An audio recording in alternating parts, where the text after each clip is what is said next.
ओम नमो नारायणाय मित्रों, स्वागत है एक बार फिर से हमारे YouTube चैनल में एक नई साधना सिद्धि और एक नई जानकारी के साथ में। तो दोस्तों हम शुरू करते हैं। आज हम बात करेंगे कि साधना में किन किन बातों का हमेशा ध्यान रखना चाहिए, क्योंकि अक्सर लोग साधना सिद्धि करते रहते हैं। कोई सी भी किताब ले ली, कहीं से ले आया, बुक ले आया, किताब लेने के बाद में उसको पढ़ने लग गया और उसके अनुसार काम करने लग गया। लेकिन दोस्तों विधि विधान से किया गया कोई भी काम कभी भी असफल नहीं होता है, क्योंकि उसमें असफलता जब ही मिलती है जब उसका पूरा ध्यान विधि विधान से नहीं किया गया है।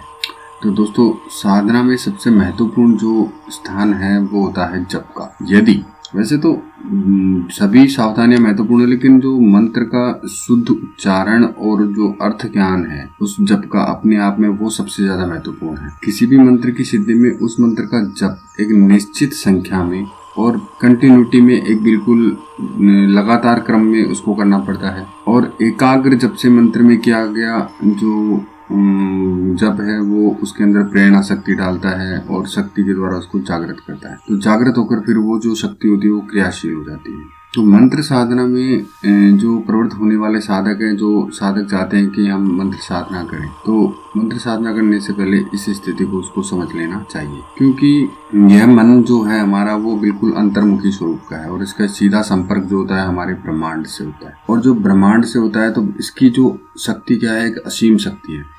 मंत्र शक्ति से वे सभी कार्य पूरे कर सकते हैं जो आज की दुनिया में बिल्कुल असंभव लगते हैं कि ऐसा नहीं हो सकता है। तो देवी शक्तियों के तथा जो मंत्र शक्ति के जो साधना है वो उसके अंदर ये बिल्कुल बहुत बड़ी भूमिका निभाते हैं। तो इसका कोई अंत नहीं है कि इसे साधक मनचाहा विस्तार दे सकता है। जितनी ज्यादा एक बार सिद्धि प्राप्त करने के बाद जितनी ज्यादा उसको वो मंत्र जाप करेगा, जितनी ज्यादा उसके अंदर वो प्रैक्टिस में लाएगा, उतना ज्यादा उसका विस्तार होता चला जाएगा। तो साधक का जो सबसे महत्वपूर्ण बात यह है कि साधक का मंत्र जब जो पूर्ण हो जाने पर जो मंत्र की शक्ति जागृत होती है, तो वो मंत्र की जो शक्ति जागृत होती है उसको एकदम बिल्कुल बहुत अच्छा विस्तार देने के लिए, बहुत आगे तक ले जाने के लिए उसको उसके अंदर कंटिन्यूटी रखनी पड़ती है। तो साधक को सबसे पहले अपने खाने पीने का, रहन सहन का और जो अपने मानसिक स्वभाव जो है, क्योंकि मन तो क्या है, चंचल है, तो जो मानसिक स्वभाव है, मन के अंदर जो विकार आते रहते हैं उनका ध्यान रखना पड़ता है। वातावरण की भी इसके अंदर बहुत बड़ी भूमिका है कि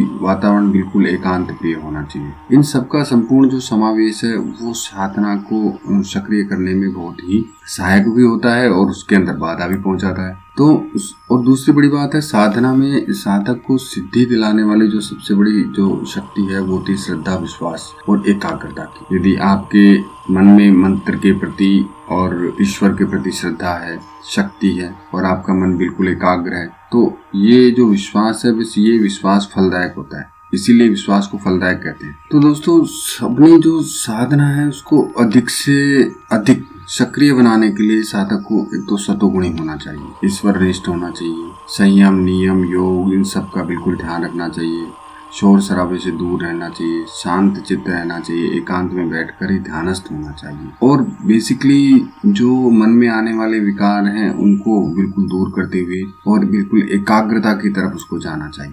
अब इनमें दोस्तों हमेशा ध्यान रखने की बात मैं आपको बताता हूँ कि जो सिद्धियां जो प्राप्त की जाती है इसके अंदर इनके बहुत सारे जो षटकर्म जो कहे गए तंत्र शास्त्र में, उन षटकर्मों में शांति कर्म होते हैं, मारण, उच्चाटन, वशीकरण, सम्मोहन, आकर्षण, ये सब चीजें होती हैं। तो शांति कर्म के लिए जब करता है कोई भी साधक, वो शांति कर्म के लिए जब करने वाला एकदम शुद्ध और सात्विक विचार होना चाहिए। कभी भी एक्सपेरिमेंट के लिए नहीं करना चाहिए कि मैं इसको चेक करता हूँ चलो होता है कि नहीं होता है। यदि सिद्धि प्राप्त नहीं होती है तो उसका बहुत बड़ा दोष भी लगता है। और काफी बार सबसे बड़ी बात यह है कि यदि एक चीज का हमेशा ध्यान रखना चाहिए, अपने इष्ट और आराध्य को इतना प्रबल रखना चाहिए कि कोई भी नेगेटिव एनर्जी तुम्हारे ऊपर हमला ना कर सके, अटैक ना कर सके। जो भी आपके इष्ट देवता हैं उनका कवच हमेशा आपके साथ में होना चाहिए, ये बहुत महत्वपूर्ण बात है। यदि उनके कवच आपके साथ में है तो नेगेटिव एनर्जी आपके ऊपर अटैक नहीं कर सकती है। और जब सिद्धियां यदि आप करने में चले ही गए, सिद्धि एक साधन बना ही लिया है, वैसे तो सिद्धियां वाम मार्गी साधनाएं होती हैं काफी सारी, काफी घर में बैठ के भी हम ईश्वर के अंदर मंत्र साधना भी कर सकते हैं। 2 साधनाएं होती है दोस्तों, तंत्र साधना और मंत्र साधना।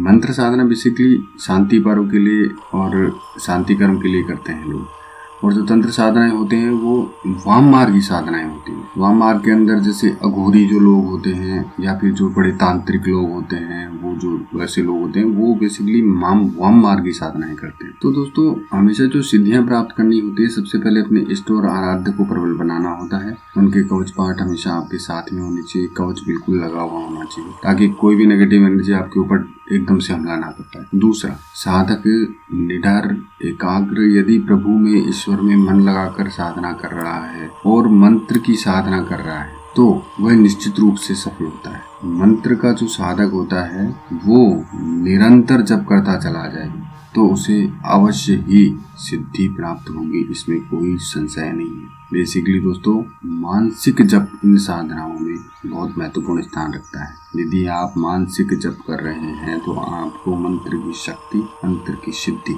जरूर मिल जाती है, यदि उसके विधि और विधान के साथ में आप करते हैं तो। क्योंकि शिव सूत्र विमर्शनी की जो मान्यता है उसकी तो यह है कि यदि उच्चारण किए जाने वाला जो मंत्र होता है वो मंत्र पद के अधिकारी ही नहीं होता है, मतलब आप बोलकर तो मंत्र सिद्ध कर ही नहीं सकते हो। महारत मंजरी में भी यही कहा गया है कि मनन करने योग शब्द ही मंत्र है, मतलब जो मंत्र है वो आपका मानसिक जप होना चाहिए, मन में ही उसका जप करना है और अपनी जो माला है उस माला को काउंट करना है, माला से गिनते रहना है आपके मंत्र और मन में उसको आपको जपते रहना है। जो सूत्र विमर्शनी में तो कहा गया है कि मन ही क्या है, मंत्र है, मतलब आपका जो चित्त है वही मंत्र है, वही मंत्र है, मतलब उसी से यदि आप मंत्र जाप करते हो तो वो उसका जो वांछित फल है वो बहुत जल्दी ही पड़ जाता है। इसलिए मानसिक जप करते समय मन का एकाग्र होना बहुत ही जरूरी है। साधना में जप का महत्व बताते हुए कहा गया है कि यज्ञानाम जप यज्ञोस्मि, अर्थात मंत्र के जप रूप में मैं ही हूँ,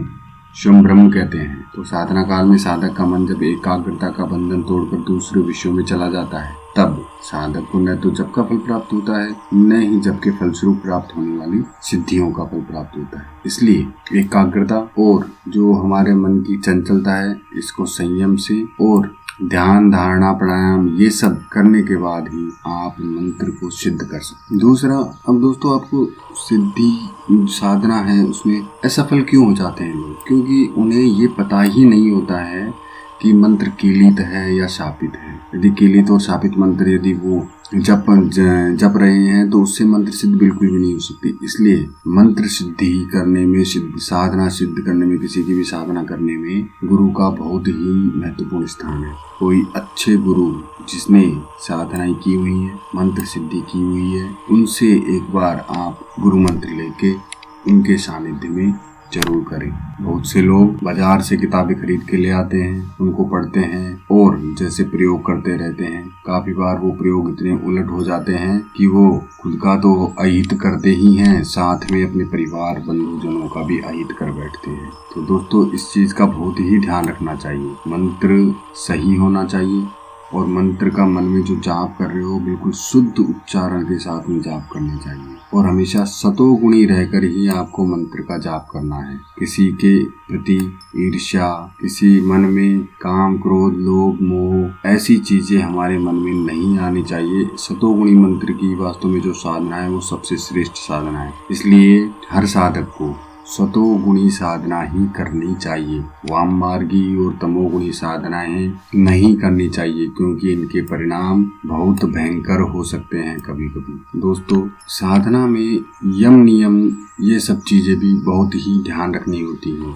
कि आप यम नियम पूरे कर रहे हैं कि नहीं कर रहे हैं। और आसन का बहुत महत्वपूर्ण स्थान है कि किस प्रकार का आप आसन ले रहे हैं, कि आप सिद्धासन कर रहे हैं, सिद्धासन पे बैठे हैं, पद्मासन लगा रखा है, या भद्रासन है, या हिंसासन है। मतलब जो भी आपके जो सर्वोपरि, यदि हम आसनों की बात करें तो जो साधना काल में सबसे महान और सर्वोपरि आसन है वो है पद्मासन। यदि आप पद्मासन पे नहीं जा सकते हैं तो सिद्धासन है। सिद्धासन के अलावा कोई भी ऐसा आसन नहीं है जिसके द्वारा आप ये सब कर सको। पद्मासन और सिद्धासन ये सबसे अच्छे और सबसे बेस्ट बताए गए हैं साधना काल के लिए। और दूसरा, चित्त की एकाग्रता का हमेशा ध्यान रखना चाहिए। यदि आप चित्त की एकाग्रता को कंट्रोल कर लिया, उसको संयम में ले लिया, तो आप आराम से आसानी से सात्विक साधना में जरूर सफल होंगे। साधना में आपको हमेशा धैर्य बनाए रखना है, क्योंकि धैर्य ही मनुष्य का सबसे बड़ा हथियार जिसको कहा जाता है वो होता है। इसलिए धैर्य बहुत ही जरूरी है। दूसरा दोस्तों, आप यदि कामना सिद्धि के लिए मंत्र जाप कर रहे हैं, साधना कर रहे हैं, तो उसके लिए आसन का बहुत महत्वपूर्ण स्थान होता है। कामना सिद्धि के लिए ऊन का आसन जो होता है वो विशेषकर लाल कंबल का जैसा आसन होता है, वो शुभ माना गया है। और सतोगुणी साधना जो होती है उनके लिए यदि आप साधना कर रहे हैं, सतोगुणी साधना के लिए आपको कुशासन का जो आसन होता है आप उसको आराम से यूज कर सकते हैं, उसको ले सकते हैं। दूसरा दोस्तों, आपको जो माला साधना में यूज करनी है, बेसिकली जो माला होती है सात्विक साधना में तुलसी और रुद्राक्ष 2 प्रकार की माला होती है। शैव साधना में जो शिव साधना है, शिव मंत्र है या और हनुमान जी के मंत्र हैं या देव्य मंत्र हैं, इन मंत्रों में आपको रुद्राक्ष की माला के साथ ही जाप करना चाहिए। और हमेशा जो माला है उस माला को मन के जिसको जाप करना है वो हमेशा अनामिका और अंगूठे से ही जाप करना है। शांति कर्म में हमेशा अंगूठे से ही जाप करना है।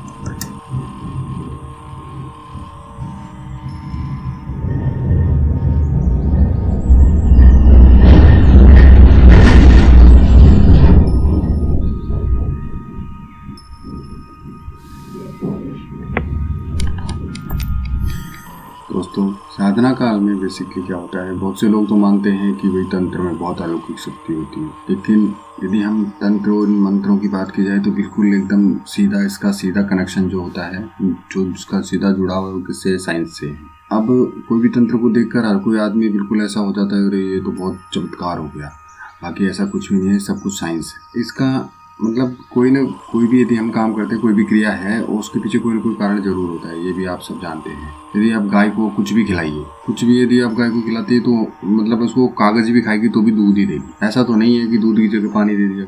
या सांप जो है उसको यदि आप कितना भी अमृत पिला लो वो उगलेगा हमेशा जहर ही। इसलिए इसके अंदर जो विधान ऐसा है कि जो कोई भी काम होता है वो किसी न किसी पीछे उसके कारण जो होता है वो कारण निहित होता है। दोस्तों, दूसरा जो साधना के लिए बहुत सारी जो विधान बताए गए हैं उनके अंदर होंगे, जैसे उनका दशांश हवन होता है, षोडशोपचार पूजन होता है, कौन कौन से गंध और सुगंधित गंध कौन से लेने हैं, अक्षत है, पुष्प है, दीप है, धूप है, हवन सामग्री के अंदर क्या क्या यूज करना है, क्या क्या लेना है, कौन से दिन करना है, कौन से तिथि से करना है, कौन से नक्षत्र से करना है, ये सब चीज़ें भी बहुत ही ध्यान रखने की बातें होती हैं, इनको भी ध्यान रखना पड़ता है।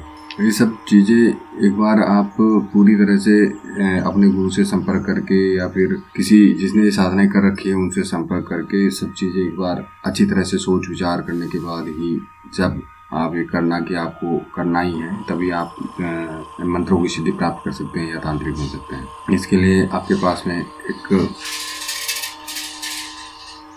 आपके पास दृढ़ इच्छा शक्ति होनी चाहिए, पक्की आपके पास श्रद्धा होनी चाहिए और आपका काम होना चाहिए कि उसको बोलना बहुत कम है, नित्य साधनाएं करनी है और दूसरे की निंदा, ईर्ष्या, जलन ये सब चीजें मन से निकाल देनी है। लालच बिल्कुल भी नहीं करना है, मेरे पास सिद्धि आ गई है अब तो मैं पैसे वाला बन जाऊंगा, कैसे काम कर दूंगा, ये सब चीजें बिल्कुल भी नहीं करनी चाहिए। आपने दोस्तों सुना होगा, देखा होगा, पहले जो लोग ऐसे सिद्ध साधक हुआ करते तो बिल्कुल निस्वार्थ भाव से सेवा करते थे। आज के ज़माने में लोगों ने पैसा बनाना स्टार्ट कर दिया है, किसी के कुछ कराना है, किसी को द्वेषण कराना है, उच्चाटन कराना है, मारण कराना है, पैसा कमा लेते हैं। चलो थोड़ी देर के लिए मान लो भाई मैं भी सिद्धि साधना करता हूँ और मैंने सिद्धि प्राप्त कर ली है तो इसका मतलब मैं किसी के साथ भी बुरा करूँगा, नहीं। यदि आप किसी के साथ में बुरा कर रहे हो तो इसका मतलब ये है कि ईश्वर आपके साथ भी बुरा जरूर करेगा, इसमें बिल्कुल कोई भी दो राय नहीं।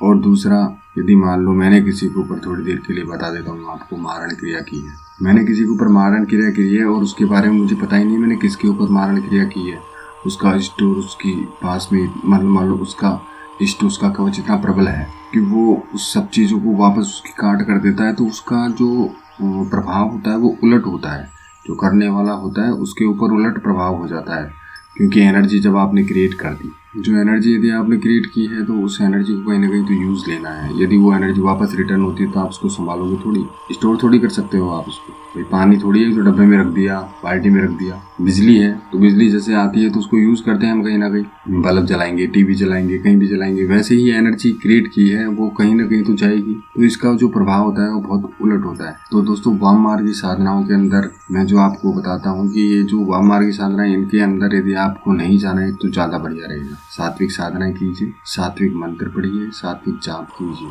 और सात्विक साधनाएं, ईश्वर से प्रदत्त साधनाएं जो हैं वो बहुत ही अच्छी मानी गई हैं और उससे आपका अहित भी नहीं होगा। यदि आप सफल भी नहीं होंगे, सफल तो होंगे यदि आप श्रद्धा और विश्वास के साथ ये सब काम करते हो तो सफल जरूर होंगे। लेकिन आपका निडर, आपका धैर्य, आपकी दृढ़ इच्छा शक्ति होना बहुत ही जरूरी है। सारे यम नियमों के साथ में आपको ध्यान करना है, एकांत स्थान में काम करना है और कभी भी वाम मार्गी जो साधनाएं हैं वो नहीं करनी है। हमेशा सात्विक साधनाएं ही करनी है। आपको मंत्र ही जाप करने हैं, तंत्र जाप।